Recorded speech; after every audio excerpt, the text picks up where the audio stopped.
Good morning, everyone. Welcome.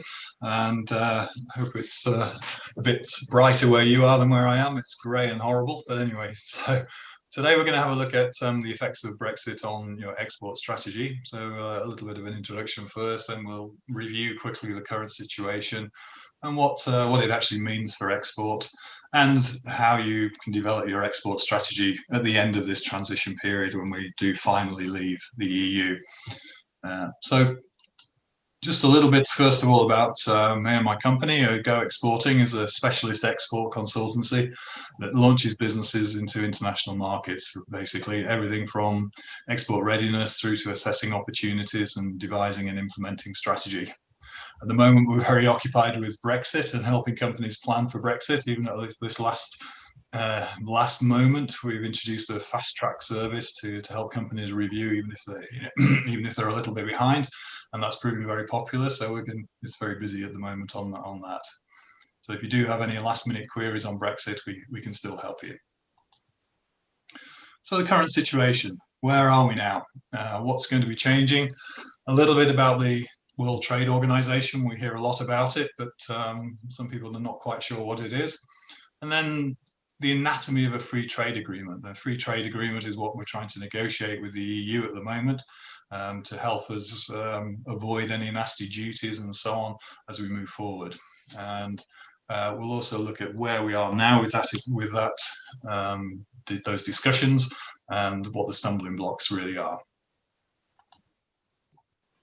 So we officially left, I mean, everyone probably knows this by now, we officially left the EU on the 31st of January this year. So we're no longer an EU member state, but we're in this transition period until the end of this year. So the government announced that on 31st of in June, that there would be no extension to this transition period, even though they could have extended it for up to 2 years to allow further negotiations. But it will end on the 31st of December, so that's our cut-off point.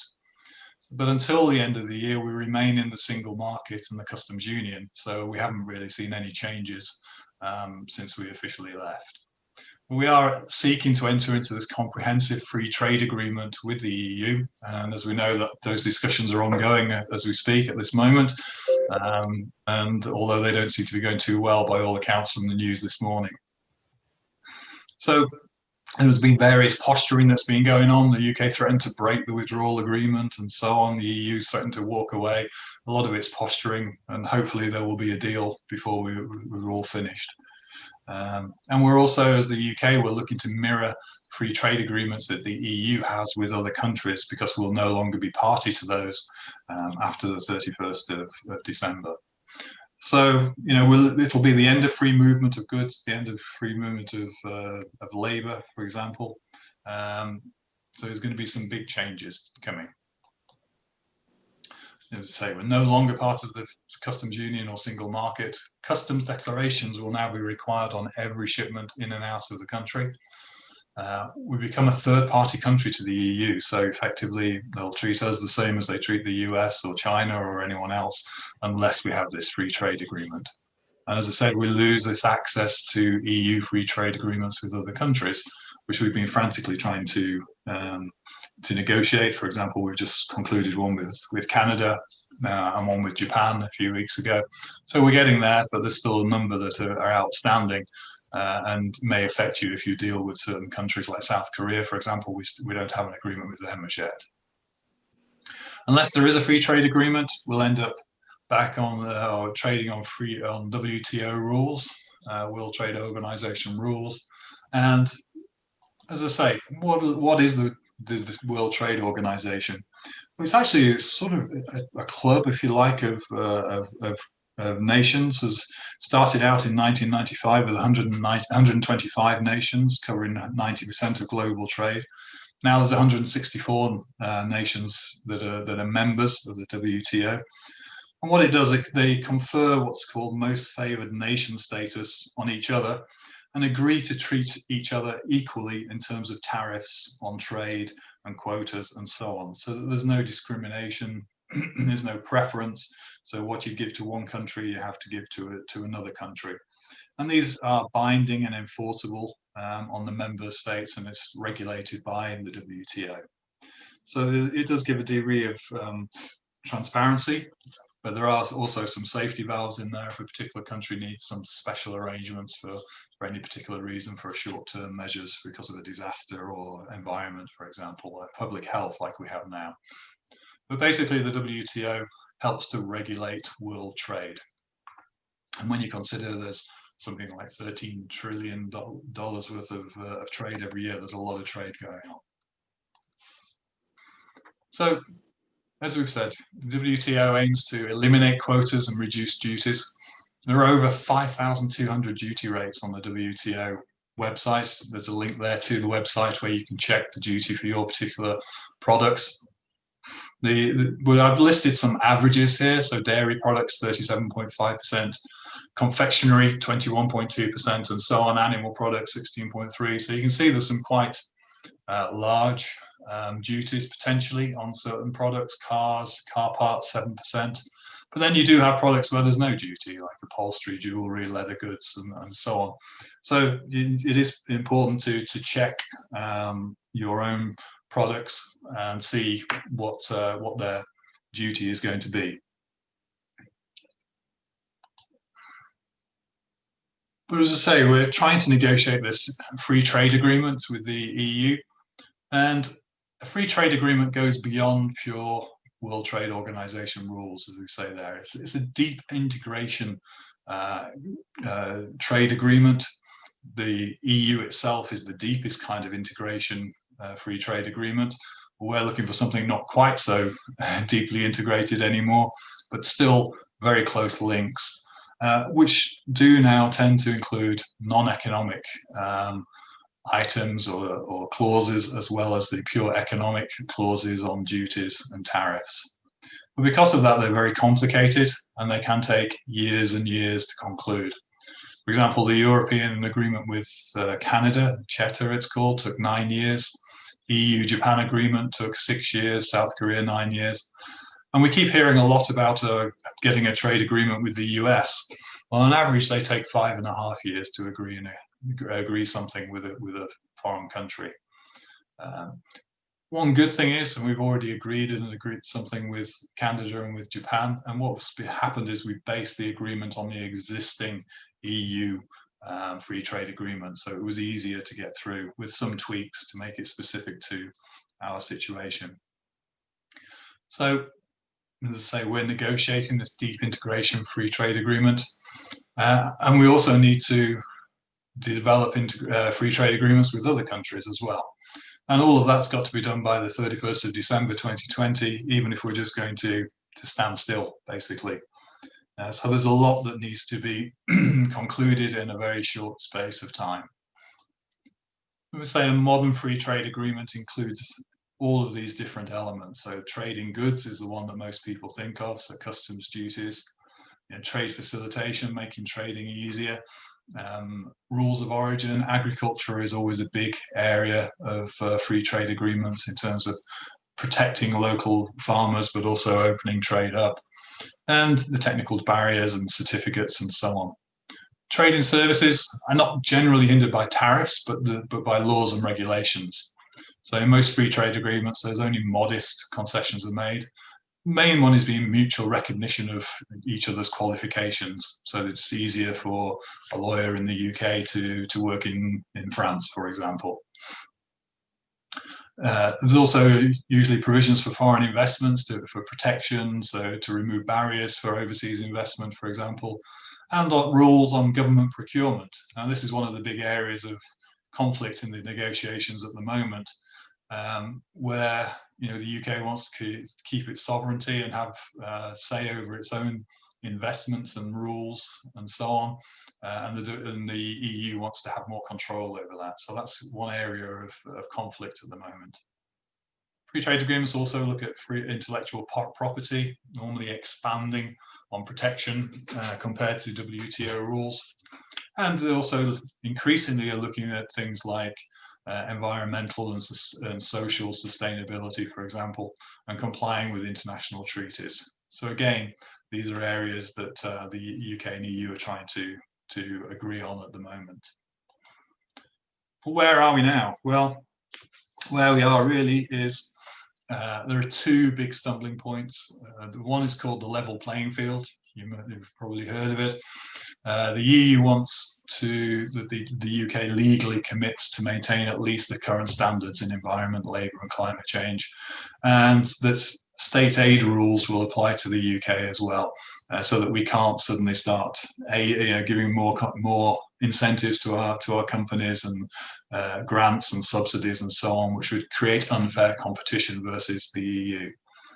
But the UK is saying, well, we want to retain full autonomy, and it's up to us what we do. We're a free trading nation, and we don't want to have EU involvement in those decisions.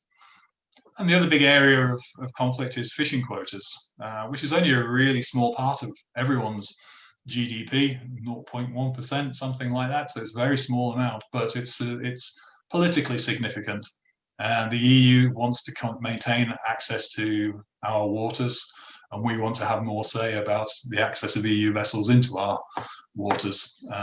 Again, it's a political hot potato, particularly for France and countries like that, and for here. So it's a significant area that needs to be agreed.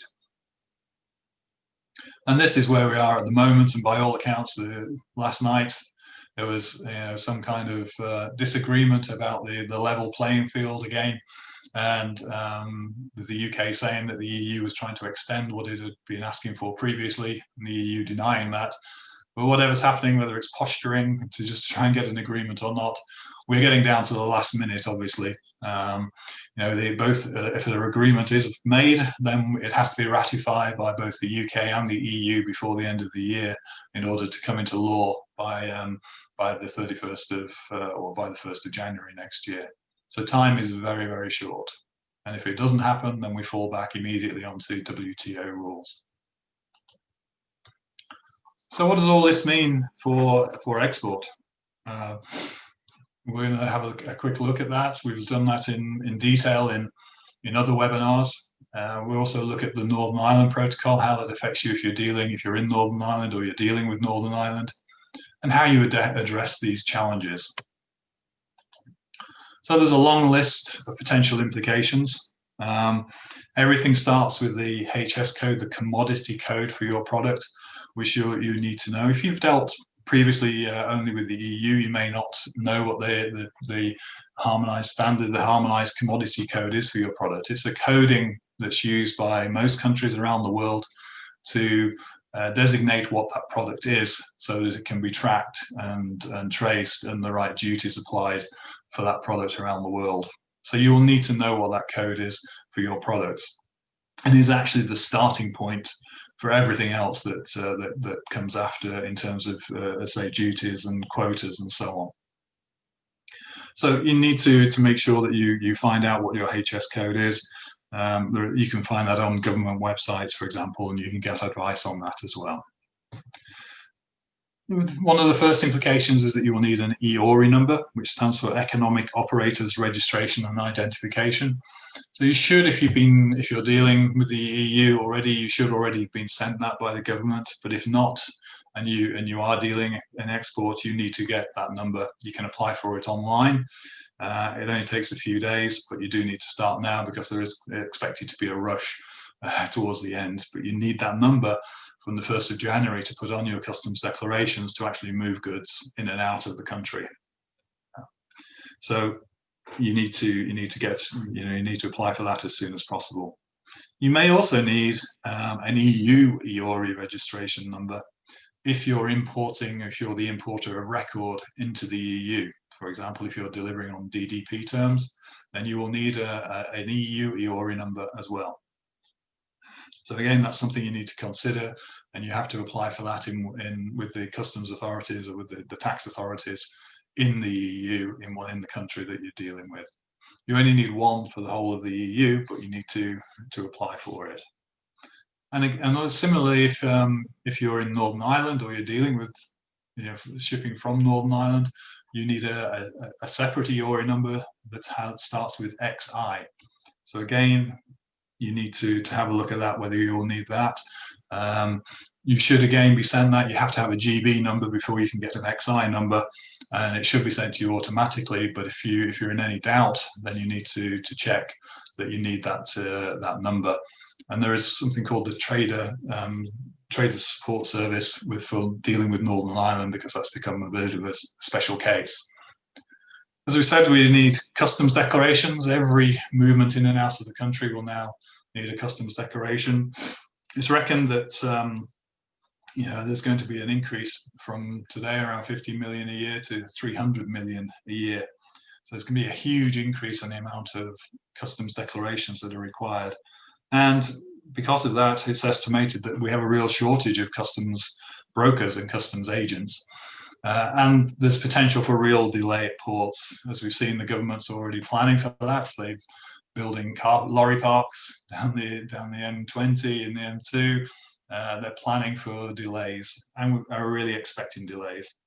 We have some customers that are freight forwarders, and they believe that the country is nowhere near ready for what's going to happen on the 1st of January. In fact, we're already seeing delays at Felixstowe Port, for example, in moving containers out of port, and that's before we even get to Brexit. That's just due to the sheer volume of containers that have been coming in with PPE, for example. So there's been big delays there. So there's even the National Audit Office released a report just yesterday or the day before, saying themselves that we're not ready, and that they expect that there's going to be big issues.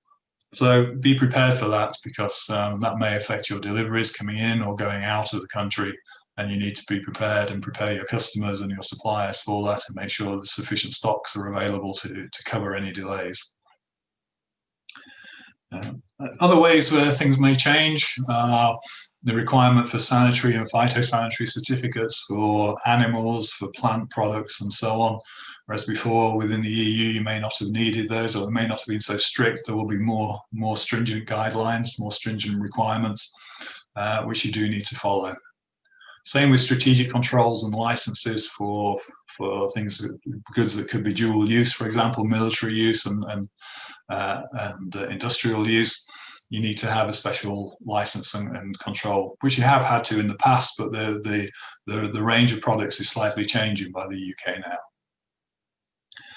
Rules of origin is another area which is often being, now called the greatest Brexit challenge you'll never have heard about, because you'll have to now prove UK origin for your products when you're exporting them out of the country, and that could be a lot more difficult than previously proving EU origin if you needed to, because you may have components or raw materials coming from the EU, which you could class as part of your product previously, and that may not be the case moving forward. So you'll have to show that that your product has sufficient UK components or materials in there, or sufficient added value has been made within the country. So again, we did a whole webinar on that subject, which you can find on the YouTube channels. So there will also be V80 changes.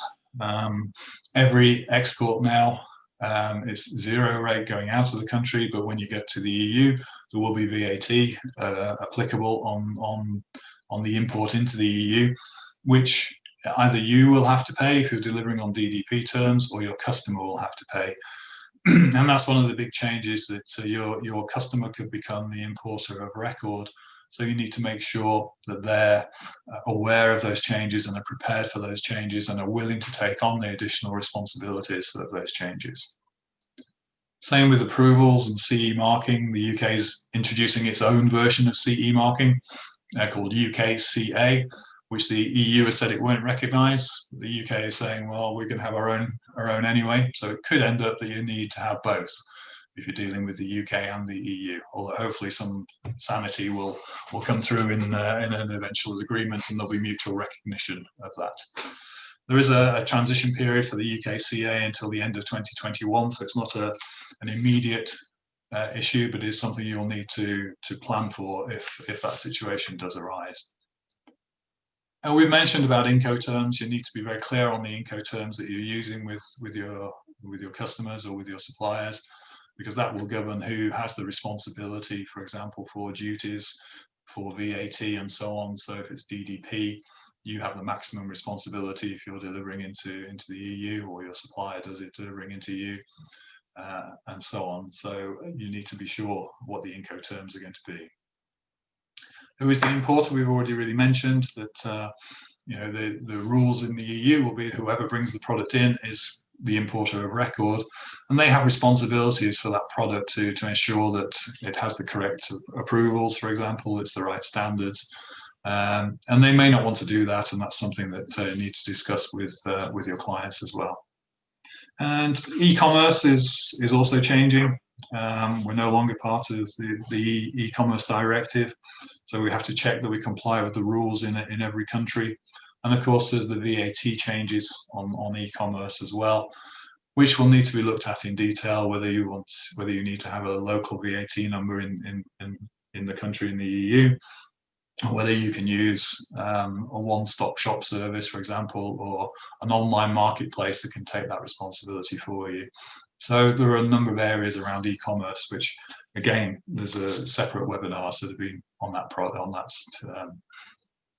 that topic. So hopefully all of that doesn't blow your mind. As I say, there is information out there on each of those areas that we've done previously, but I just wanted to make you aware and summarize those implications again. Northern Ireland is a special case, as we've seen. It's effectively treated as still part of the EU after the 1st of January. So if you're moving goods from the GB to Northern Ireland, it will actually be classed as an import into Northern Ireland, and there will be some paperwork that's required. But if you're exporting, same if you're exporting from Northern Ireland back into GB, or if you're importing from Northern Ireland, that will be an export transaction. Whereas Northern Ireland to the EU, or EU to Northern Ireland, will still be classed as an intra-EU transaction. And that's obviously to keep the Irish border open to avoid any problems there. So there's some difficulties there, some changes there which you need to be aware of. And as I mentioned, you do need a different EORE number, an XI EORE number if you're dealing from Northern Ireland. So there's a lot of information there, and what we've tried to do is sort of summarize that into how you address the challenge. In this instance, we're looking at importing. So if you're importing into the UK, how do you address the challenge now, step by step? Number one, make sure you've got your EORE number, check your certificates, that you've got everything that's required using your HS code. Review your VAT requirements on import. The government has introduced a system where on import, your VAT can be put onto your next VAT return, so that makes things a lot easier. There's no VAT due at the point of import; it just goes onto your next VAT return, which is a good concession, makes it easier for us. But at the moment, not all EU countries are doing that for their companies, so you need to be aware of that too. You'll have import declarations that need to be done, so you need to know the requirements and train staff. Of course, there's customs declarations. Are you going to do that through a customs agent or in-house? You can do it in-house, but you need the software and the approval to link to the the government's chief system, for example. There are grants available for that and training available, but of course time is getting short. You need to check if there are any special procedures that you can use. For example, inward processing relief. If you're just bringing something into the country for a short while to process it and then it's going out again, you can avoid some duties and so on. You need to check duties. You can check the new UK global tariff. That's the UK has issued a new tariff for goods coming into the UK that we will charge, which is in some cases lower than WTO rules, to make it easier to import for goods that we need in the UK. And after July next year, you may need a deferment option for duty, so that you have a deferment account, so that you don't have to pay the duty at the time the goods come into the country. You can delay it by a month or something like that and pay it at a later date. But you do have to set up a facility to do that. Although again, the government's made it easier for you to do that, so you don't need a bank guarantee and things like that anymore. You need to check that your suppliers are ready. Do they have the correct paperwork? Have they got their EORE numbers? Do they know how to do their export declarations from France, for example? And have they got any licenses or certificates? It's up to you as well to check that your supplier is ready. And you also need to check with any goods coming in from the rest of the world. What are the implications? Are there any changes in free trade agreements that you've been using, or rules of origin requirements, duties and quotas and so on? So again, you need to check all of this. And we've done the same thing for exporting from the UK. So again, you need to check your EORE situation, check the HS code for any, and see what any licenses and certificates are required. Review your VAT requirements. Mini one-stop shop. You can't, if you're using the UK MOS, mini one-stop shop for online selling, you won't be able to use UK MOS after the 1st of January because you've got to use, we're no longer part of the EU, that's an EU scheme, so you'll have to register for MOS, mini one-stop shop, in an EU country. So there are some changes there. Intrastat will still be required on imports in 2021. If you do intrastat returns, you'll still need to do that for goods coming into the UK. And you need to check the compliance issues. Again, customs declarations, special procedures, duties. And then number 8, what we're saying here is keep them close. You need to work closely with customers and distributors, freight forwarders, and so on to make sure that everyone's on the same page, that they're ready. Review and agree terms, in particular Inco Terms, so everyone knows what their responsibilities and costs are going to be moving forward. Don't let it be a surprise to you or to your customers, basically, or your suppliers. You need to check your customers, make sure that they're happy to be the EU importer. Have they got the correct paperwork? Do they have the EORE number and so on, so that they're ready to receive goods? And again, the rest of the world, you need to check if, in particular, if a free trade agreement still applies to the countries that you're supplying to, and if there have been any changes in duty rates and quotas because we're no longer party to the EU free trade agreements. So that was a summary of some of the changes and the implications. But what does that really mean for your export strategy? How do you look at the assuming you've dealt with all of those implications? What should be your thought processes now? What should be your strategy moving forward? So we're going to look at why do you export? Is it right for your business? How do you maintain your current exports, which is the first step, of course, if you're exporting now, and how to explore new opportunities, and then the routes to market. So a lot of this we're basing on what we call our 7 steps to export success program, which we use with our clients. It's a step-by-step procedure we follow to ensure that everything's covered and the client is ready. You can download that from our website free of charge, and it'll give you some good indications of how to prepare yourselves and how to get into international markets.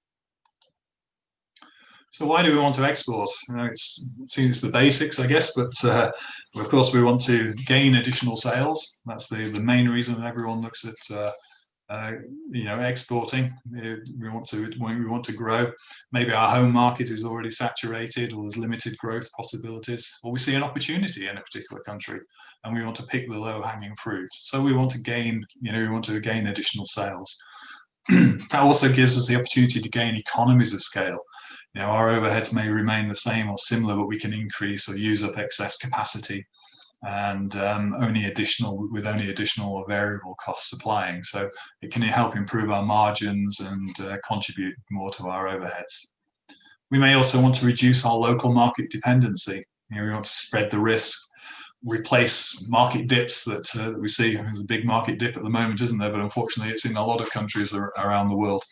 And we want to open up the opportunities for growth, which Brexit is a big opportunity for growth in other international markets, which we'll come on to later. But also, export helps us to learn, it helps us to innovate and gain competitiveness. As you experience new international markets, you'll experience different innovation, different requirements, you'll experience what other companies are doing in different markets. It'll help increase your competitiveness and keep you aware of the trends. But of course, in the end of the day, the main thing that we're looking for is profit. That's what we're looking for from export, as with any other area of business. So step one of our export program is we always look at is exporting right for your company. What are your motivations, for example, to export? Are you just looking to thinking it might be nice to travel a bit and it'll be a nice, easy thing to do? Well, no, that's not the right reason, because exporting is hard, it's difficult. In terms of you need to commit to it, and you need to understand what you're getting into. So, we always go through this with our clients. What are your real motivations to export? What's your attitude to risk? How much risk are you willing to or able to take on within your organization? What resources can you allocate, and for what kind of time frame? Not just cash wise, but in people and other resources within your organization. And how ready is your organization to export? If you've only ever sold to the UK or only ever sold into the EU before, how ready are you to expand into other countries, or in this case, even for the challenge of now supplying to the EU? So, and will exporting affect your current business? If it's going to affect your existing business because you're going to be taking away resources from that or emphasis on that, then you need to really seriously consider whether it's the right thing to be doing at this stage in your business. So that's the first step that we always look at. What are the motivations for exporting? What are the reasons for wanting to export? But assuming that we're already exporters and we're already exporting to the EU, for example, how are we going to maintain that business post-Brexit? We've already seen with our clients that we over the last couple of years, 2 or 3 years, that there's been more of a hesitance from EU customers towards UK suppliers because of the fear of Brexit, really, the fear of red tape, the customs declarations, and so on. They don't quite know what's going to happen, and it's making them think, well, should I be looking at UK companies at all? Or it's another barrier to entry which needs to be taken into account. So there's the fear of red tape. Currency fluctuations are also an area that that you need to take into consideration, and your customers will take into consideration as well, because it may change positively or negatively the competitiveness of your product in the market. You can do things like hedging. It's no longer such a black art. There are companies out there and financial tools you can get to, options and so on, that can help you smooth out currency fluctuations. But it is something that we recommend that you do look at. Again, maintaining your export, you need to make sure that you're ready for any standards and approvals and rules changes that may happen. We've already looked at some of this. And again, your customers and your suppliers are going to be looking at this, and it all adds a little bit of an element of doubt. So you need to overcome these in order to maintain your business. There could be possible cash flow implications, obviously, in terms of paying import duties and VAT, and also maybe holding more stock, or your customers holding more stock. So those have to be taken into account as well. As do the potential delays at port, where Michael Gove says there could be 2 days delay. I mean, that's the government already saying that. Most people think it could well be more than that, certainly in the initial post-Brexit period, probably for the first 5 or 6 months. So again, that needs to be taken into account. So be aware that your customers may be looking for other alternatives within the EU. It is estimated that 60% have already looked. So you need to be in constant communication with your customers, and you need to be aware of these thought processes that are probably going on with them, and their fears, and be able to address them in order to maintain your export business. So yeah, there is only 28 days to go. The clock is really ticking. So if you haven't done it, you need to create a Brexit planning checklist. There's one on our website you can download for free. You need to discuss and plan the importer and VAT requirements. Make sure your customers and your suppliers are aware that you're all on the same page. And review the implications of compliance, as we said, UKCA and CE changes. Importantly, you need to review your contracts and agreements with suppliers and with customers to make sure that there are going to be no areas of conflict post-Brexit. In particular, looking at things like payment terms, who's going to be responsible for the duties, so looking at Inco Terms and so on, and VAT, and the responsibilities of being an importer into the EU if your customers want to take that on board. So look at all of these areas. Again, assess your own market competitiveness moving forward. That's an important area to look at to make sure that you can maintain your business. And prepare for the red tape, prepare for the customs declarations, make sure you are ready, and really consider the rules of origin and if that's going to affect your business as well.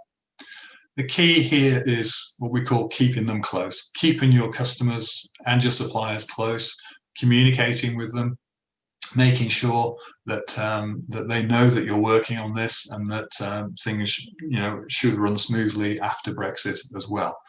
Make it seamless. We call it perfect execution. So making sure that your customer will get the same service today and the same service in the middle of January. So there's going to be no difference there. You need to reassure them. You need to communicate with them. You need to communicate with the market, marketing messages, and adjust your messaging to make sure that your customers know or are confident that you're going to be able to continue to supply them, and they don't start looking around.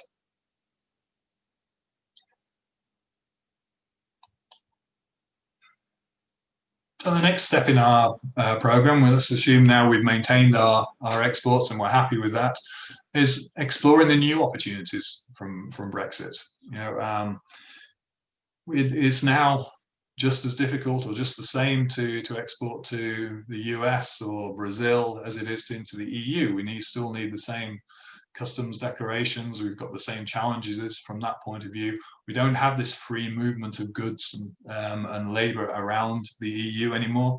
So we're a third party. So we might as well view the whole world as our potential market and not just focus on our near neighbors.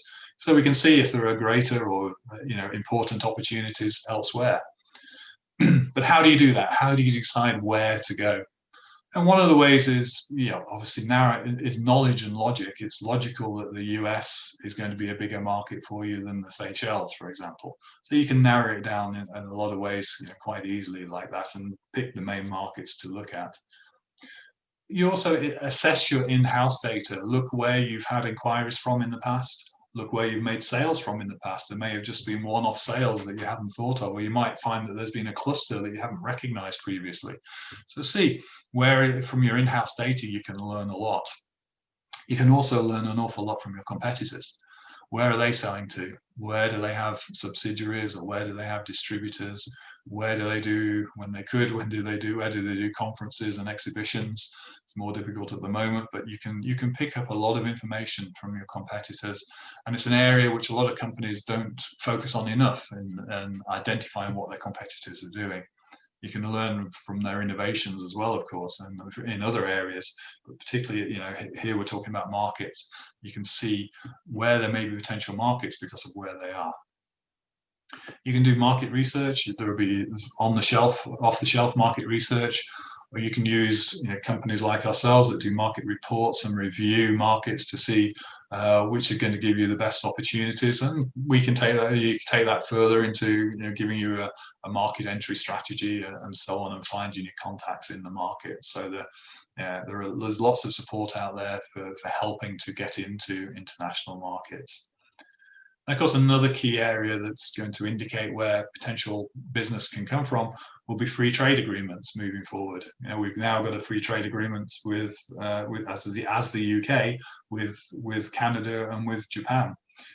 If you've never looked at those countries before, now might be a good time to have a look. You can see the benefits of going there. There's a lot of news coverage about these agreements in Japan and in Canada as well.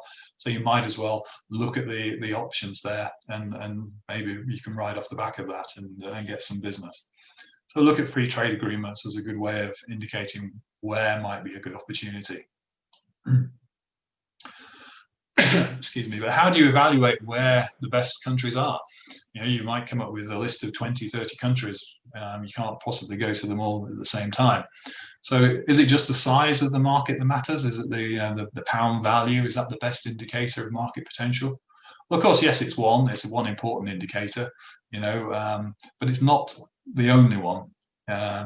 You might, you know, China might be the biggest market in pounds value, and maybe a lot bigger than Australia, for example. But there's a lot more barriers to entry in getting into China than there are into Australia. Language being one of the key ones, not to mention, you know, customs arrangements and so on. So size of the market is not the single best indicator. You need to look at everything as a whole. For example, is your product adapted to the market? Your product may be more suitable for certain countries than it is for others. And if you needed to change it, how long would that take you? Do you have the capacity for that innovation? You need to look at all of these things and assess that. As you do all barriers to entry, so for example, approvals and licenses, trade body membership. There are some countries where you need to be a member of a trade body in order to sell into a particular market. In Germany, for example, if you want to sell crack sealing material for roads, you have to be a member of a particular trade association. So that's something I came across in the past. You need to look at the competition. Don't be afraid of competition, but you need to be aware of what the competition is. So you need to assess the impact of that. Customs and duties, of course, rules of origin, logistics difficulties. You know, it may be easier to send to one country than another, and the costs of sending your goods to those countries.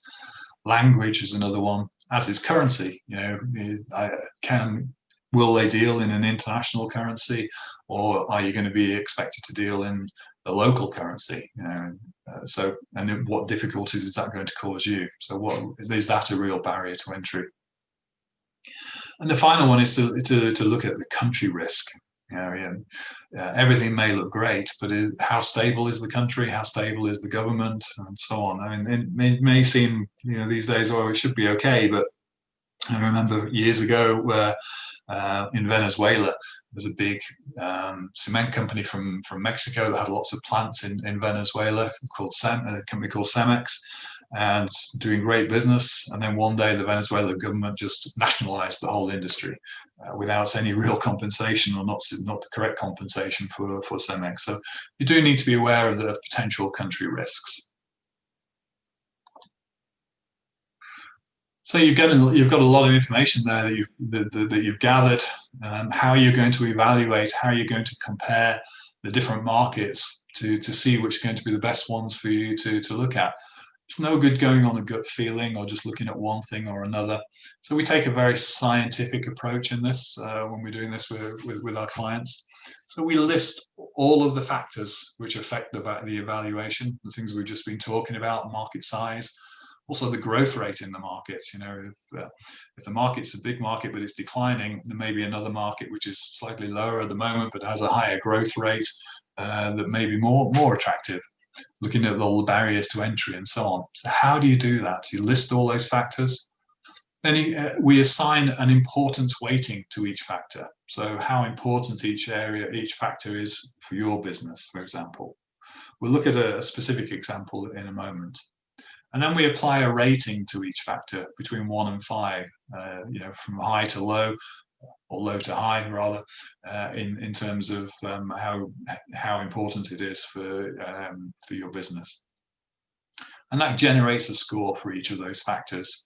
And then we can sum up and get a total country score, which then allows us to dispassionately compare country to country and actually create a league table of priorities. So one country may come out, you know, with a score of 10, another one may come out with a score of 16. So we know that the 16 is a better priority.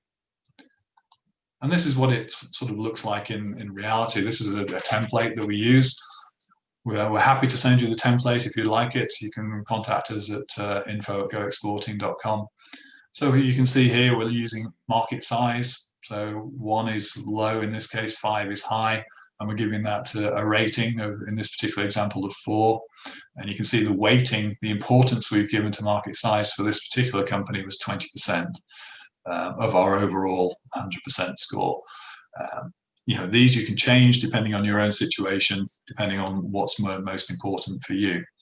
And then we go through each area, barriers to entry. So the total barriers to entry is 50% of our weighting in this case.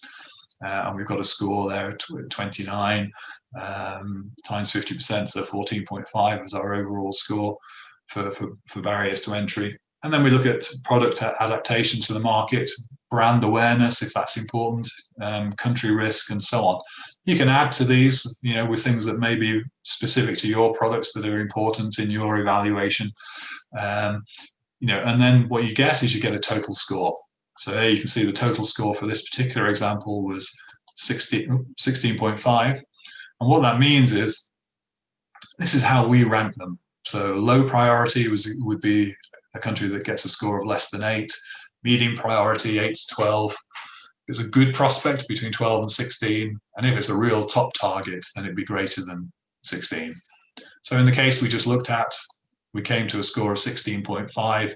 So this is a prime target. This is a country that we really should be looking at, and it should be high on our list of priorities for countries that we move to, try and get into. So you've decided, you've got a list of countries, you've got a league table of countries with, showing you the best ones for you to go to. But how do you do that? How do you get into those countries? Well, the first thing we always say to clients is, and we always look at is focus. You need to focus. Don't overstretch yourselves. You may have 5, 10 countries that are, similar scoring or a good scoring from the work we've just done. But you can't go to them all. Don't overstretch yourselves. You've got to match your ambition to your resources. If you've only got one person in export, or you've only got limited capacity, then there's no point trying to go everywhere. It's better to serve one market well rather than 5 really superficially. I worked with a company where I had 2 sales guys that were both excellent. One covered just 3 countries and had about 70% market share in those countries, and was producing the same turnover as another guy who had 30 countries, but he was split very thinly between those countries, and wasn't able to dig deep into the market and really penetrate. So I was in charge of their sales operation, so I changed it so that the guy with the 30 countries only had, was concentrated on 5 of those countries, and actually his sales increased, and he didn't lose in the other countries either. So he increased his revenues and his profitability for the company because of that. And gradually we found other people to take over some of those other markets so that we could dig deeper into those as well. So serve one market well, focus, not 5 superficially. And definitely avoid what I hate, which is called touch and go selling. I call it touch and go selling. And that's where you decide you're going to go for a country. Where we're going to go to the US, for example. You spend a month or 6 weeks, two months going there, doing a lot of work. And then something happens, you've got other work to do in the UK or in another country, and you forget about it and you don't follow up. And then 2 or 3 months later, you follow up again. And then you wonder why it's gone cold on you. You can't do that. It's got to be consistent. I was liking it to a snowball rolling downhill. It starts off small and slow and gradually picks up speed and size until it's an immovable, an unstoppable force as it gets down into lower down the mountainside. And that's the same with selling. That's the same with getting you into international markets. So work like that, but be patient. It doesn't happen overnight. You're not suddenly just going to walk into a country and they're going to say, "Oh yeah, great, it's really pleased to see you. I'm going to ditch my current supplier that I've been using for 20 years and come immediately over to you." It's going to take a bit of time. They may want to do trial orders and so on. You need to find the right opportunities. Next, you've got to look at how you're going to get into the market, your route to market. Is that going to be a distributor or an agent? Well, if it is, remember that the distributor is your biggest customer. Once you have a distributor, you can't just forget about them. You have to make sure they're motivated. You have to make sure that they're working on your products, that their focus is on your products. So treat them as your biggest customer. The other option is you could recruit someone. A lot of people look to recruit someone from a competitor or from a company within the industry. That's great because they have a lot of contacts, but don't expect it's necessarily going to bring immediate results again, because just because one salesman's been going into a company selling product company A, and then all of a sudden they go in selling company B, it doesn't mean to say that their clients, the customers, are going to immediately move over. It's a bit more complicated. The thought processes are a bit more complicated than that. But definitely recruiting someone gives you immediate access to the market and to the right people. You may decide to go by direct sales or e-commerce, and certainly using websites and digital marketing, e-commerce is growing. So it's reckoned that even for business to business, 74% of transactions now start online. Google reckons that by the time someone contacts you from your website, they've already did more than half, or 57% in fact, of their decision making has already been made. So the information you give on your website and having good communication through digital marketing is very important for direct sales as well. You may decide also to invest. You may want to open a subsidiary, make an acquisition in a country. Again, obviously, you need to go in then into a much deeper assessment of the country, and look at the investment risks. As we saw earlier in free trade agreements, they have usually some kind of support and protection for overseas companies coming in to invest in the country, because they want to attract FDI, for foreign overseas investment, foreign direct investment. So if you're going to go, most companies do start with a distributor, or a lot of companies start with a distributor when they're looking at international markets. It seems to be the easiest way. It's not necessarily the easiest way, as I say, but it's the least cost option anyway, initially. So you need to get the basics right with a distributor. Agree the realistic expectations, set targets, milestones, get everything right, pricings and commissions, stock levels, everything that's going to affect your business, marketing spend, length of contracts and break clauses. Be careful about giving exclusivity too quickly. That may not be the best thing for you to do. You may want to have different options. Payment terms, make sure they're correct, and Inco terms. So make sure everything is right before you start on entering the market or signing up a distributor. But when you do get that distributor, as I said, make sure they are your biggest customer. So keep your product high in their priorities. Make sure you've got regular contact with them, visits, video calls at the moment. Incentivize their performance. Talk to not just their top people, but talk to their salespeople, talk to their office staff, talk to their accounts people. Make sure that everyone in that organization knows you and likes your organization and wants to help and is committed to you as a company. So make sure they have the right product training, develop personal relationships, as we've just been talking about. Praise them when they get good results, and discuss setbacks. There will be setbacks in every business, so take those into account and use them to learn from, to move forward. But again, as I say, be patient. Once you've done all that kind of work, you need to put it together into a market entry plan for that particular country. Compile this detailed plan with the key elements, the required financial investment, the other resources you're going to require, what timescales you're looking at, your level of risk that you're prepared to take on, or it's going to incur, route to market strategy, and build in milestones so you know where you'd like to be at certain times after 3 months, 6 months, 12 months, 24 months, and so on, and the expected outcomes in each of those periods. So build that. A lot of people forget to put it all down into a plan, thinking, it'll all turn out. But it's something to look back on, and get your stakeholder buy-in from that. Get everyone agreeing in the company, and then do review it often. Make sure you're on track, because you may find things have slipped, or you may need to change your strategy a little bit. So always refer back to your plan.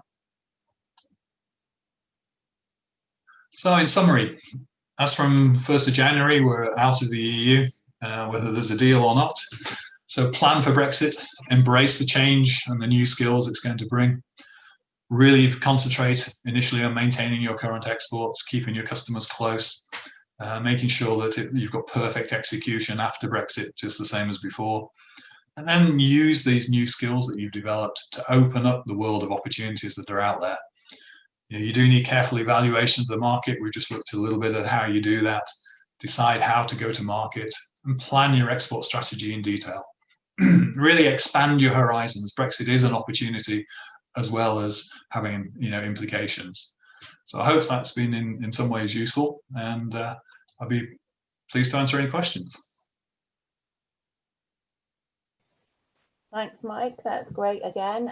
We've got a couple of questions on the side from Reese. Don't worry about the one on the top from Nathan. We sorted that one out there, but there's a couple there if you want to have a look at that. Okay, so any more information on what the National Audit Service declared yesterday? Yeah, I actually did a post on LinkedIn on that yesterday, and with a copy of the actual or a link to the report. I can send the link so that it can be circulated as well. I can do that afterwards, so you can have a look at it. Yep, so no problem, I can do that. So the next question, we have a GB EORE number. We also need an EU EORE number if we import goods from Poland. Sorry, but do we if we import goods from Poland on Ex Works basis? No, you shouldn't need it then. It's more if you were importing into Poland, then you would need because you need an EU EORE number because you've got a transaction going on there. You're actually producing a customs declaration. But on bringing it back to the UK, you should be okay. I don't think you would need an EU EORE number for that. Okay, anyone else with any questions that you want to come off your mic and ask? Well, I think we're good. I think your content is so concise, Mike. It covers most things there. Obviously, we can send up the slides to people once I get the AG3 signed back to me. Before we go, can you just all check in your chat facility at the bottom, because I have sent a message out to a couple of people, just double check in names and companies, please. So just look at those before you shoot off. But I think that's it then. Oh, hang on. Could we have the links for the other YouTube videos you mentioned? Is that the they're on the webinars that we've done, is it? Yes, it is. Yeah, so they're on the Business Whale, the AGP, and the ICD. Yeah, I think you can log YouTube. in through the LinkedIn channel as well. There'll be a link on there. But if you can't find it, just drop me an email and I'll send you the link for them all there. I know that I went with Nick yesterday and we made sure that everything so far is up on there. Yeah, get that sorted there as well. So there are a couple of some of them on our website as well, but mainly you should go to the Business Whales ones. Okay, cool. Okay, I think you're. Yeah, I think that's everything there for this morning. Some of you I know are booked on for next week, but that's Mike's last one, I believe. So thank you, Mike, for giving up the time and giving all these webinars for us with all the useful information there. Have a good day, everybody, and I'll see some of you next week. Have a good weekend, everyone. Thank you for coming. Okay. Cheers. Bye. Thank you. Bye.